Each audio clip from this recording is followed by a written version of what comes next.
Okay, so hello everybody. I'm making this video to A, introduce myself, and to B, have a video in the feed that I'm going to be running to explain how things are going to work.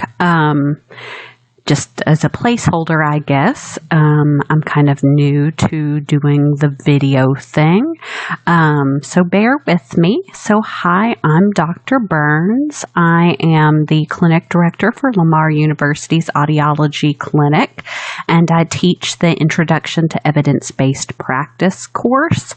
I facilitate the labs between grad students and undergrad students for the Audiology 1 and 2 courses, and I handle a lot of the other labs for other split courses within the graduate program.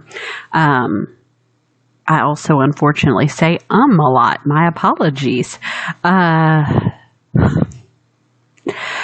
So I grew up in Southeast Texas, about 90 miles here from Beaumont. I did my undergraduate at Lamar in deaf education, of all things. I grew up with deaf family members and thought I really wanted to be a teacher. That thought turned out to be pretty inaccurate for a lot of reasons, including the fact that I have no patience for parents. I don't like children too. Well, it's not so much I don't like children, I don't like their parents. So at the same time, I did think audiologists were the literal devil. So I'd been delaying taking these audiology courses that were required at the time if you were majoring in deaf education. So I was all set to graduate after 3 years of undergrad, and I took the audiology course, and it was the first thing in 3 years that made sense. So I took a 4th year of undergrad to take those and decided to start a degree in audiology, which at the time was a master's, and it was just transitioning to a doctorate. And I applied for a master's in audiology and showed up, and it was like, oh yeah, that's a doctorate in audiology now. And so there I was, starting 4 more years of college. I did my residency my 4th year here at Lamar because the position was there, and my husband and I owned a house here. And halfway through my 4th year, the staff audiologist quit and moved to Austin, so I kind of just wallowed in like a tick and never left. And just to prove that nothing is ever wasted, I got out of deaf ed because I didn't want to be a teacher or work in that area, and ended up with an audiology job where I worked in the school district with deaf kids.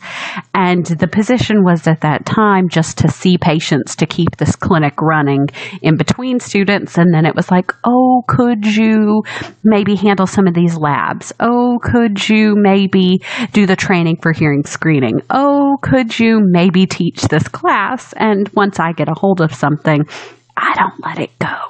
So that's how I ended up teaching all of these classes. So I really love what I do. I hope I'm here to help you love what you do. And I'm really big into backing things up with research, and I'm really into cross-collaboration in that way.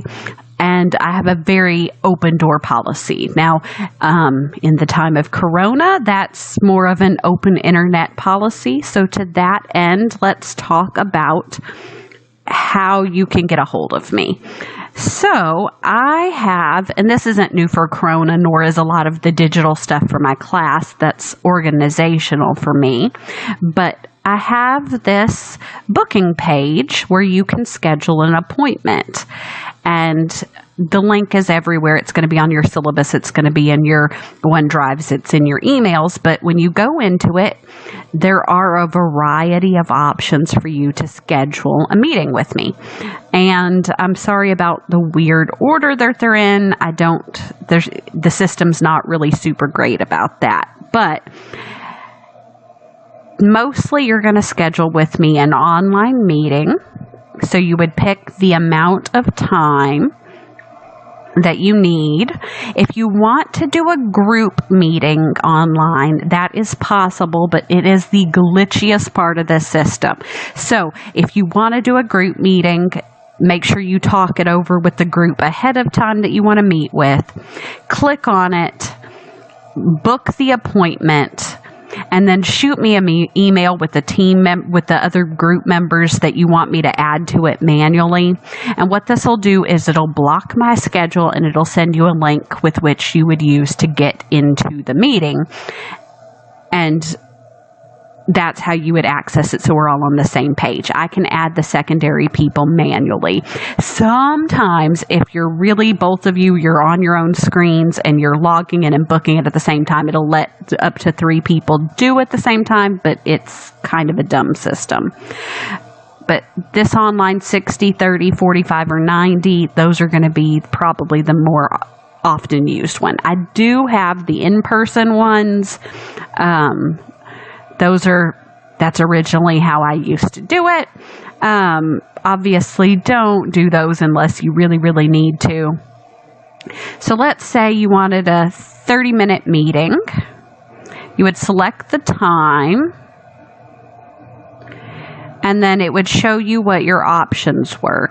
Now, I do have appointments on Saturdays and sometimes Sundays, depending on the time of the year. Please be judicious about using those. But they are there, and that's not a mistake. But if there's weekday appointments, please go for it. And as far as weekday appointments go, I will often have even evening appointments. Again, be judicious in that, but I do understand that people's schedules can be a little bit wonky. So you would pick the day and time that you wanted, and then you would add your details. Please use your Lamar email address. Put your name, your Lamar email address, and ideally your phone number. The note sections can be a bit ridiculous too. So yeah, I'm kind of iffy on that. And then you can click if you want to get the booking confirmation via text message as well as email, and that helps you, and you can book it, and it will literally book into my schedule. If something comes up, I will of course contact you. So I hope this helps you to know a little bit about me and to know a little bit more about how you can get in touch with me if need be. Thanks for watching, and I look forward to seeing you all this fall.